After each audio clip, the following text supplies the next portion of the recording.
नमस्कार, राम राम। आज भारत और विश्व के महान फिल्मकार सत्यजीत राय की जयंती है। सत्यजीत राय मूलतः एक बांग्ला फिल्मकार थे। उन्होंने 3 दर्जन फिल्में बनाई, जिनमें से कि अधिकांश फिल्में बांग्ला में हैं, 2 फिल्में हिंदी में हैं। सत्यजीत राय के बारे में भारत का एक बहुत बड़ा समाज जो है अनभिज्ञ है। जो सिनेमा जगत से जुड़े हुए लोग हैं, जो सिनेमा या साहित्य को एक समीक्षक या मर्मज्ञ की दृष्टि से देखते हैं, वे तो परिचित हैं, लेकिन जन सामान्य जो है उससे उनसे कभी भी उस तरह से जुड़ाव का अनुभव नहीं कर सका है, बंगाल और 2-4 ऐसे प्रांतों को छोड़ दें तो।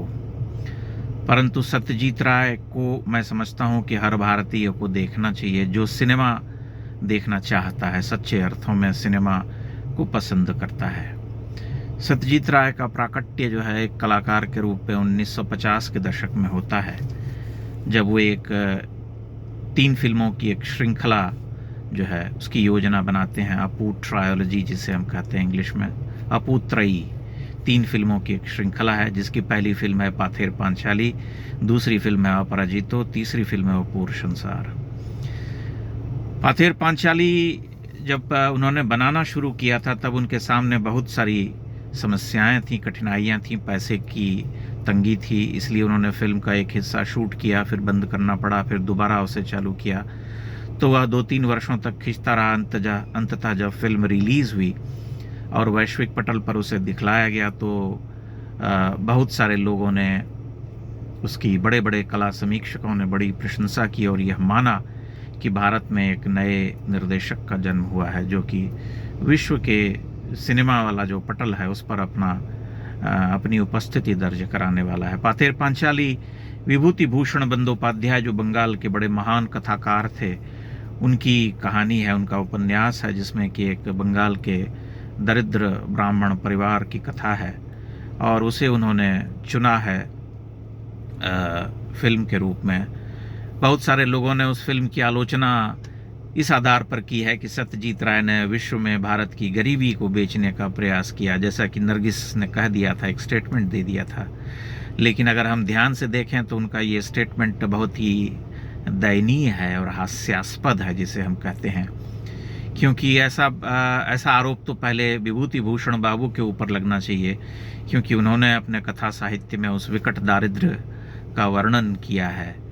कथा साहित्य जो होता है वह इस उद्देश्य के साथ नहीं लिखा गया है, वह लिखी गई है कि उसमें किसी गरीब ब्राह्मण परिवार को उसकी जो दरिद्री है या उसके जो संघर्ष हैं उसको दिखला करके हम कुछ संवेदना प्राप्त करें। विभूति भूषण बाबू कभी ऐसा सोच भी नहीं सकते थे, और सत्यजीत राय ने भी कभी ऐसा सोचा नहीं होगा, क्योंकि यह एक कला है और उसे उसी रूप में दिखलाना उनका, जो उन्होंने कहा था कि मेरा ये दायित्व था। तो पाथेर पांचाली एक अमर कृति है। सिनेमा देखने वाले लोग समझ सकते हैं कि कैसे उन्होंने अत्यंत ही कम रिसोर्सेज में उतनी विलक्षण फिल्म बनाई थी, छोटे छोटे पात्रों से, और कुछ ऐसे पात्रों से उन्होंने अभिनय कराए थे, और अभिनय भी इतना जीवंत कि हम देख करके दंग रह जाते हैं। जैसे उसमें एक चरित्र है, बूढ़ी पीसी माँ जिसे बोलते हैं, अपू बोलता है, वह उसकी दादी बुआ जैसी है जो उसके घर में रहती है, एक तरह से उपेक्षिता है, लेकिन उससे कैसे वह जीवंत अनुभव कराते हैं, उसे देख करके आज भी हम एक तरह से अपने आप पर विश्वास नहीं कर पाते कि यह कैसे उन्होंने करवाया। सत्यजीत राय इसलिए बहुत महान फिल्मकार हैं कि वे बहुत ही सांकेतिक हैं, अपने कैमरे से बहुत कुछ कहलवा देते हैं। वे स्वयं ही पहले कैमरा शूट करते थे। हर तरह की चीज़ें जो होती हैं फिल्म में, डिटेलिंग, एक एक चीज़ जुटाना, सब कुछ पुस्तक पर लिख करके रखना, स्केच बनाना, और उसके बाद फिल्म को शूट करना उनका काम था। तो वे इसलिए बहुत मन को छूते हैं कि वे छोटे छोटे दृश्यों से जितना कुछ कह जाते हैं उतना हम बहुत तरह के संगीत और नाटक ड्रामा में भी नहीं कह पाते। उनकी फिल्मों में शोर नहीं होता है। संगीत का प्रयोग वे तभी करते हैं जब उन्हें लगता है कि यह परमावश्यक है, पार्श्व संगीत जिसे हम कहते हैं।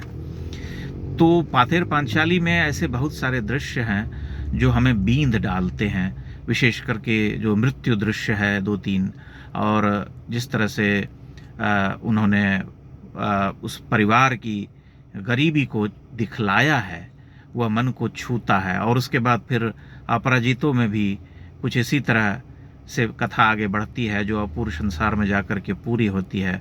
और अपूर्व संसार का जो अंत है उसे तो मैं आज तक कभी भूल ही नहीं पाया, बल्कि इस पूरी त्रयी में ही अनेकानेक ऐसे दृश्य हैं, इतने सांकेतिक, कितने, जैसे अपू की प्रतीक्षा करती हुई माँ अपराजितों में एक दृश्य है, और कैसे वो अकेले तड़प तड़प करके मर जाती है, वह एक दृश्य है।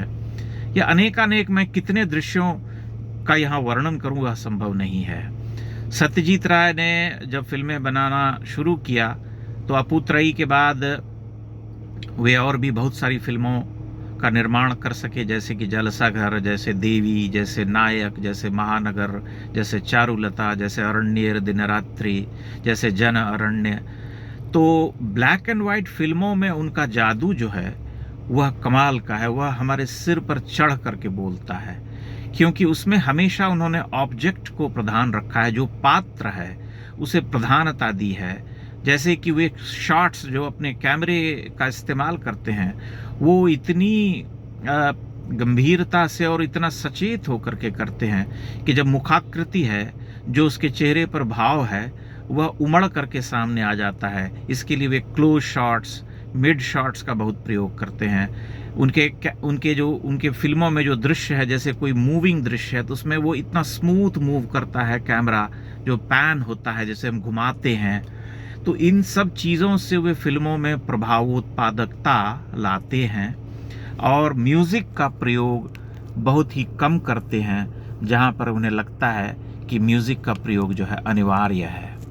चारुलता जो फिल्म है, जो कि रविंद्रनाथ ठाकुर की कहानी है, नष्टनीड़, उसके ऊपर आधारित है, उसके अंत में सत्यजीत राय ने थोड़ा सा परिवर्तन किया है, परंतु माधवी मुखर्जी ने उसमें जैसा अभिनय किया है उसे देख करके वे हमारी स्मृति में हमेशा के लिए अंकित हो जाती हैं। उसी तरह से महानगर में एक बार फिर माधवी मुखर्जी आती हैं, और महानगर जो फिल्म है वो कलकत्ता कहना चाहिए उस समय का, एक लोअर मिडिल क्लास फैमिली की कहानी है कि कैसे उनका जीवन जो है संघर्षमय है, जीविका के लिए कैसे वे दोनों संघर्ष करते हैं। और पत्नी जो है बाद में नौकरी करने के लिए जाती है, तब घर में जो है विरोध होता है। पति तो नहीं करता है, लेकिन जो उसके सास ससुर हैं उन्हें वह अच्छा नहीं लगता।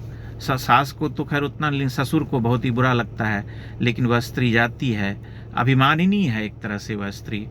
और अंत में बड़ा ही उन्होंने सांकेतिक रूप से यह दिखलाया है कि नैतिकता जो है उसके मन में सबसे ऊपर है, इसलिए वह नौकरी छोड़ करके चली आती है। और उस कंपनी के बाहर ही उसका पति उसे मिलता है, वह भी नौकरी उसकी भी जा चुकी है। तब वे दोनों एक आशावाद के साथ वहाँ से प्रस्थान करते हैं कि इतने बड़े महानगर में क्या हमें दूसरी नौकरी नहीं मिलेगी।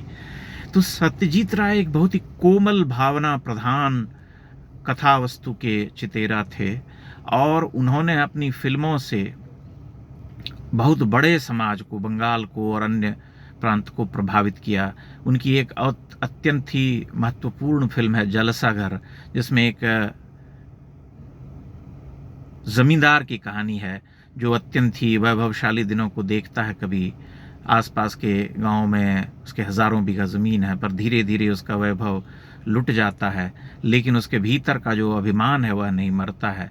और अंत में वह कैसे अपने पास के गांव में एक छुटभइये अमीर व्यक्ति को भावनात्मक रूप से पराजित करते हुए, अट्टहास करते हुए अपना दम तोड़ता है। एक तरह से वह हास्य व्यंग्य है, क्रूर सच्चाई को उन्होंने दिखलाया है।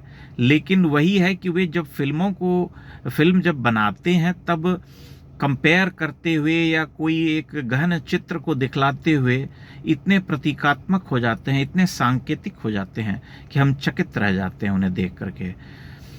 ब्लैक एंड वाइट फिल्मों के बाद जब वे कलर फिल्म की ओर प्रस्थान करते हैं, तब धीरे धीरे उनका जादू जो है छीजता हुआ लगता है हमें। उसमें वैसी गहनता नहीं है। हालांकि कलर में भी उन्होंने कुछ अच्छी फिल्में बनाई हैं, लेकिन वैसा जिसे हम कहते हैं कि मेस्मराइजिंग इफेक्ट नहीं होता है।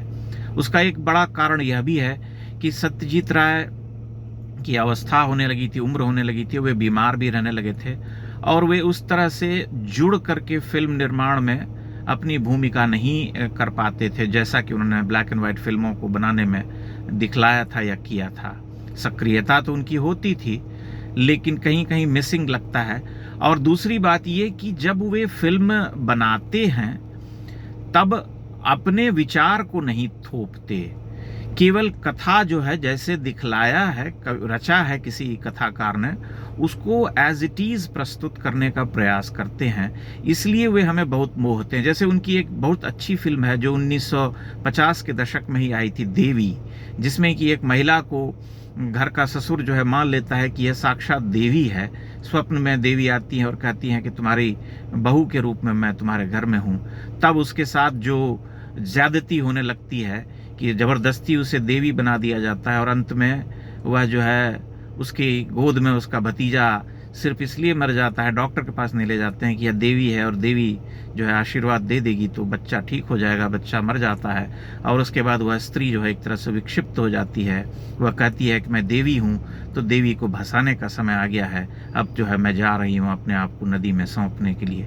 उस फिल्म को देखने के बाद मैं हिल गया था। एकदम सत्य कहता हूँ कि सत्यजीत राय की निंदा इसलिए नहीं की जानी चाहिए कि कोई नरगिस दत्त या कोई कुछ कह के चला गया कि इन्होंने गरीबी बेची थी। सत्यजीत राय एक सच्चे अर्थों में महान चित्रकार थे, जिन्होंने भारत के सिनेमा को समृद्ध किया है। लेकिन जहां जहां वे वैचारिक रूप से कुछ स्थापित करने की कोशिश करते हैं, जैसे कि बाद की कलर फिल्मों में, घरे बायरे, गणशत्रु आदि फिल्मों में, तब वे कमजोर पड़ जाते हैं और वही हो जाता है जो नहीं होना चाहिए। लेकिन वैसी फिल्मों की संख्या बहुत कम है। इसलिए सत्यजीत राय मूलतः एक महान फिल्मकार के रूप में हमारे सामने रहते हैं, एक भावना प्रधान फिल्मों को बनाने वाले महान विलक्षण चितेरा, जिन्होंने हमेशा कैमरे से जादू किया और जाते जाते भी उन्होंने यह सिद्ध किया कि एक फिल्मकार के रूप में अभी उनकी मृत्यु नहीं हुई है, जो कि आगंतुक फिल्म को देखने के बाद हम समझ पाते हैं।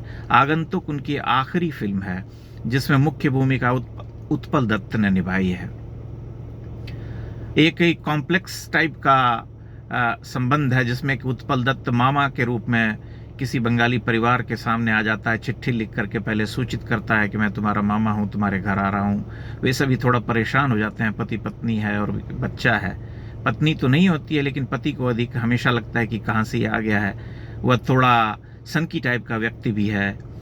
तो उसको यही दिखलाया गया है कि जब वह जाता है वह व्यक्ति, तब चुपचाप एक लिफाफा थमा करके, बहुत सारे प्रश्न लोगों के मन में हैं, उनके मित्रों के मन में हैं, जो बार बार उससे पूछते भी हैं, उसे परेशान करने का भी प्रयास करते हैं कि आप यहाँ क्यों आ गए हैं टाइप से। लेकिन जब वह जाने लगते हैं तब जो है उस स्त्री के हाथ में एक लिफाफा देते हैं और कहते हैं कि मेरे जाने के बाद इसे खोलना। और जब वह खोलती है तब देखती है कि उसकी जितनी भी संपत्ति थी वह सब कुछ उसे दे करके चला गया है। तो ऐसी ऐसी फिल्में उन्होंने बनाई, इसलिए वे एक अमर चित्रकार थे। और मृत्यु से कुछ समय पहले ही उन्हें हॉलीवुड ने लाइफ टाइम अचीवमेंट ऑस्कर दिया था। लेकिन ऑस्कर दिए जाने या न दिए जाने का प्रश्न जो है बेमानी है।